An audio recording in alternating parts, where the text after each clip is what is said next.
Ladies and gentlemen, boys and girls, druggers, muggers and shoulder shruggers, welcome along to the Joe Spiver YouTube channel where we discuss books and little else. And a warning ahead of time, folks, I am feeling uncharacteristically neutered and numbed, or have been feeling until sort of this very morning, neutered, numbed, castrated. I have had in the weird sort of Victorian archaicism, I've had the spunk knocked out of me. That's an arresting image for your Tuesday afternoon. Of course, that's a phrase that's been co-opted by the pornographers, but it used to just mean a lack of vim, vigour, courage, determination, all of the usual quintessentially Spivanian characteristics with which you would associate with me, of course, seem to have fled the room, hopefully only temporarily, but who knows? It's entirely endogamous as well. It's not as if, for those of you playing Joe Spiver Verbal Bingo, endogamous is worth 4 points this afternoon. It's not as if, you know, somebody's on death's door. It's not as if I haven't been able to strangle any geese this week. There's nothing in my life which is preventing me. In fact, things are looking up. Nothing's depressing me, but there is a kind of corporeal inactivity to which I am tethered, folks. Corporeal inactivity to which I'm tethered. That was quite good, wasn't it? So yes, if I'm not firing on all cylinders, I have noticed an improvement this morning. There is still, of course, our importunate guest that will not leave us. We've given it 1 or 2 courses of wine, and it was continuing to stay. That's probably indicative of bodily shutdown, but who knows? I am blathering on. You came, of course, for the, goodness knows, 8th or 9th instalment of our reading of Hannah Arendt's Eichmann in Jerusalem. And this time, again, once more, if you have not done the reading, you are no good both to yourself and to your extended family. So please shut down the video, read the sections which I will outline just now, and then come back to it once you've done the work. So we are looking this time, well, at least what I've read this morning, is Deportations from the Balkans on page 179 of my Penguin Modern Classics, right the way down to Evidence and Witness on 219, where the final chapter we're reading is The Killing Centres in the East. And this is really some of the sections for which Arendt's book has been most notable. Thus far, she's really just been outlining, she gave a little bit of an autobiography of Eichmann's life. We looked at the weird hierarchical difficulties when it comes to apportioning blame in the Nazi Third Reich regime. We looked at, what else did we look at? Oh, we looked at the premises of the court, and we looked at Ben-Gurion's ordering of a capture. But we haven't really looked at any kind of metaphysical judgments. Arendt really hasn't given herself any elbow room to do her own work. She's essentially just been regurgitating Wikipedia pages before, indeed, the web offset printing was invented. But you know, she is finally doing the work for which she is paid by, was it the New Yorker that paid for her articles? I can't quite remember. But yes, this is a very, very interesting section. The first bit, I've got 3 sections here that I'm going to read out, and then when I was reading last week Martin Amos's Inside Story, I remembered that there was indeed one of his extended footnotes talking about giving a sort of mini 300-word review of Arendt's book, which I'll read out as well.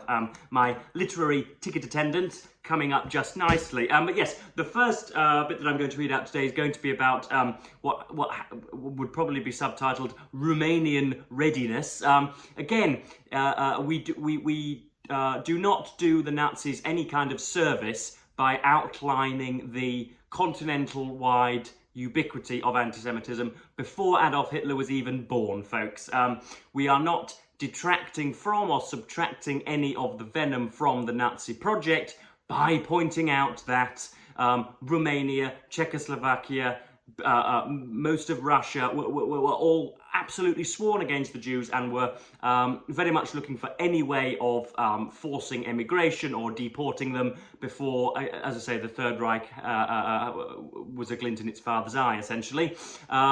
Because, of course, we know about Joseph Stalin's intended pogroms in, I think, was it the early 50s? He died in 53, was it? I've almost certainly blundered my lines there. But everything was all set to go with a Russian pogrom, and it didn't occur because Khrushchev took over when Mr. Stalin died. But yes, we've got, yeah, as I say, Romanian readiness. We talk about the weird way in which they were even more kind of efficient and stringent in their they're rendering their country Judenrein than the Germans were. It's an astonishing little section again. So I might as well start from the top of the paragraph. Eichmann claimed more than once that his organizational gifts, the coordination of evacuations and deportations achieved by his office, had in fact helped his victims. It had made their fate easier. If this had been done at all, he argued, it was better that it be done in good order. And then later on in the paragraph, so this is page 188 for anybody interested.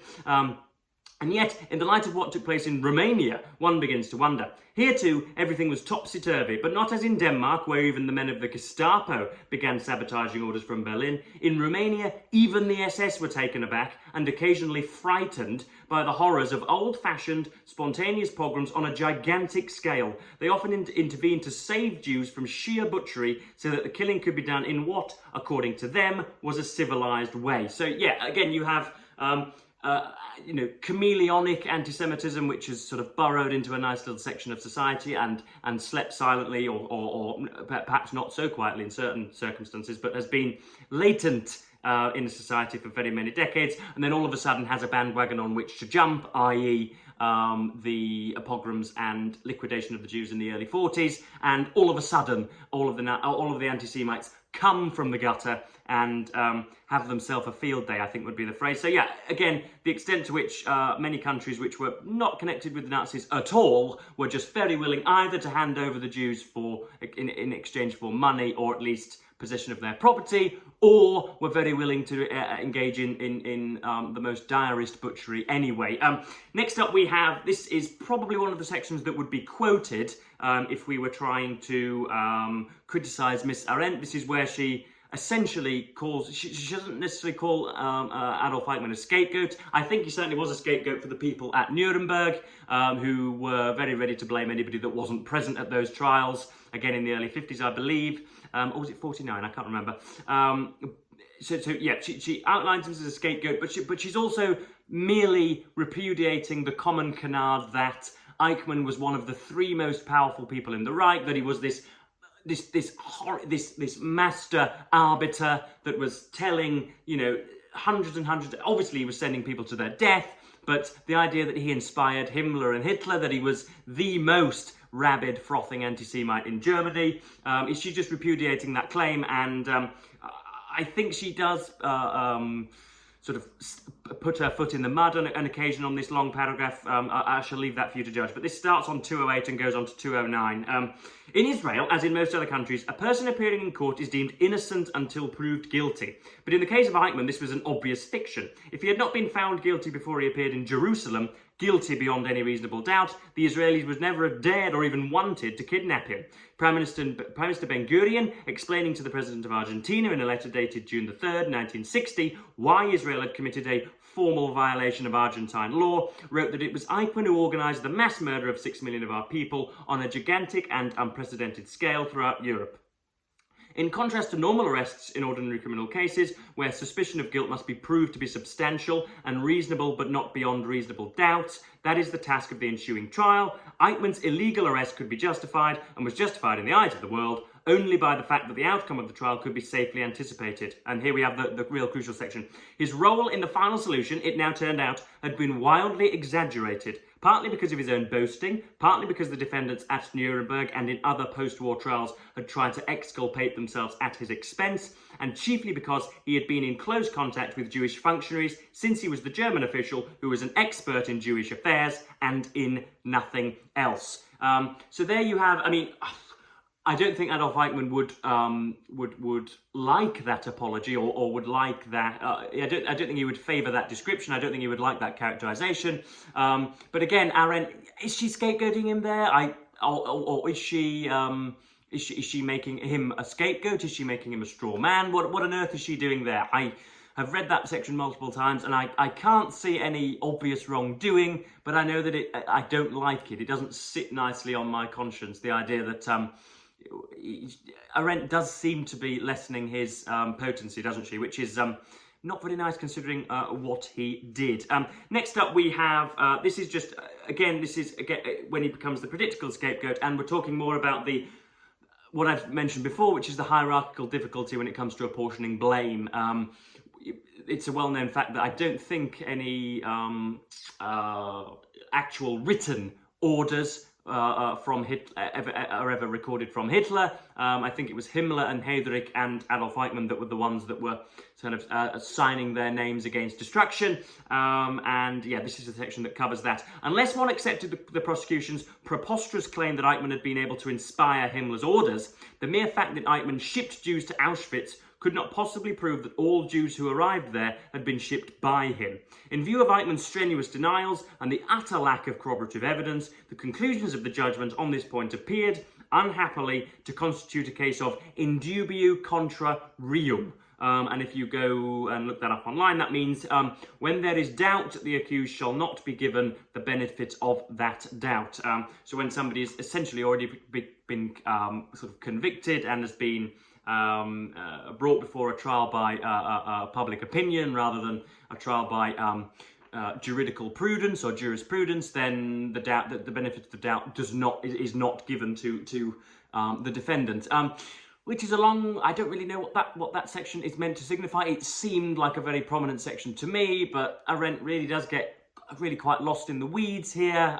It's not her fault, because these criminal trials are very complex and very difficult to define and simplify for the doddering reading public like myself.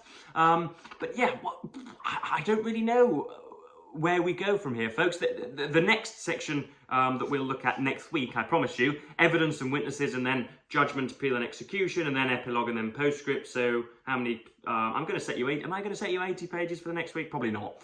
We'll do evidence and witnesses, and then judgment, appeal and execution, and end on epilogue 252. So that gives you another 30 or so pages to do. But yes, I don't really know what Arendt's goals were with this. Again, I've said before in the past, had it not been subtitled A Report on the Banality of Evil, the main thrust of Arendt's work, or a main thesis, would probably be privy to a few handful of very keen scholars and readers.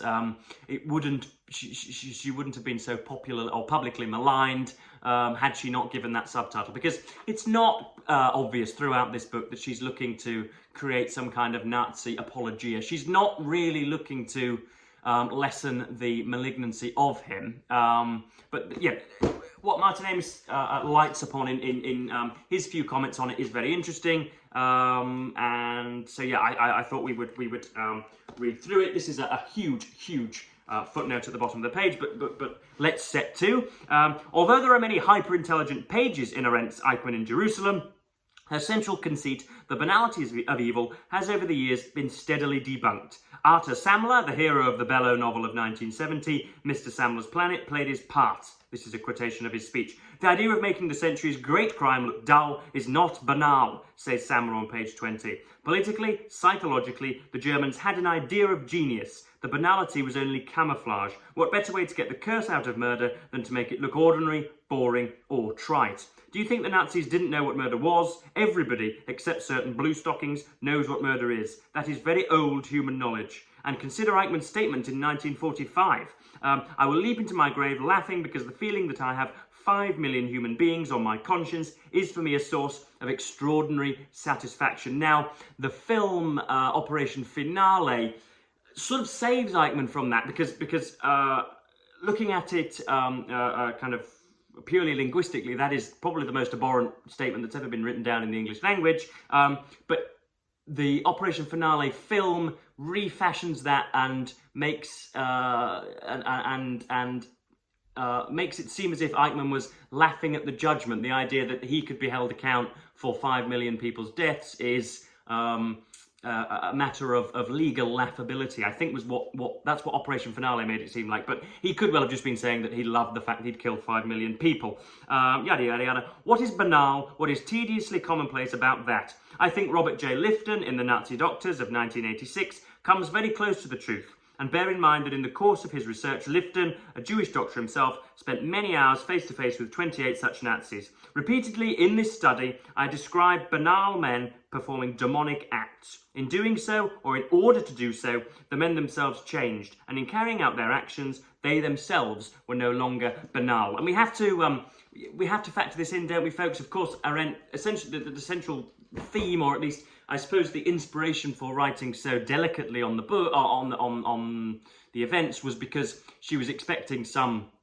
some red-eyed ideologue to be looking to slice open the head of every Jew he ever met. But of course, even in complete psychopaths, or in fact, especially in complete psychopaths, there is a tendency to mask or veil with, you know, manners and courtesy, your horrid hatred for a particular portion of the population. So we shouldn't have expected Eichmann to have arrived in the court and just be, you know, lurching towards every single Jew that he met and trying to strangle them. Of course, he was going to adopt a much more, you know, cuddly persona, and he was going to try and make himself look meek and timid and, you know, altogether stripped of agency. So, yeah, I think Amos lights upon something which we haven't really considered there, which was Eichmann's ability to act and to, portray himself as a much smaller factor in the liquidation of 6 million Jews. But yes, I think I've done reasonably well, considering I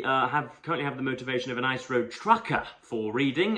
But yes, there we are, folks. I am going to continue reading for Summer in Sport, a biography of Marco Pantani, which I'll be reviewing for you hopefully tomorrow. And I'm going to, as ever, folks, thank you ever so much for watching, and invite you, of course, to please look at my, please put in the comments down below just what it is you've made of this section, and indeed, whilst you're down there below in the description, whilst you go south of the equator, you may find another link to Joe Spivey's estimable Substack, to which you can subscribe for a paltry fee, folks, for a paltry fee, considering I am to be the finest writer of my generation. I think £5 monthly, or 7,000 yen, or however many lira, or pesetas, isn't a bad option. So I'm going, of course, to thank you ever so much for watching BookTube, and say goodbye.